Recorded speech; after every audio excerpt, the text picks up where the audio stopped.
Hi friends, எல்லாரும் எப்படி இருக்கிறீங்க? நான் 1.5 மாதத்துக்கு பிறகு இன்றைக்கு தான் நான்வெஜ் சமைக்கிறேன்.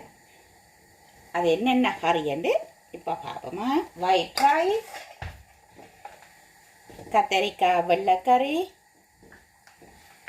சிக்கன் பொரியல்,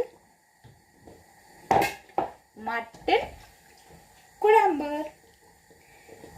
1.5 மாதத்துக்கு பிறகு இன்றைக்கு தான் மட்டன் கறி சாப்பிட வலிக்கிறோம். பாருங்க, மட்டன் கறி கிட்டத்தட்ட கறியாக வச்சு கிடக்கு. அதோட அவிச்ச முட்டை, காரசாரமான மட்டன் கறியோட கத்தரிக்காயும் பிரட்டி முட்டையையும் அதில் கிள்ளி வச்சு சாப்பிட்டா 1.5 மாதத்துக்கு பிறகு சொர்க்கமாக இருக்கும்.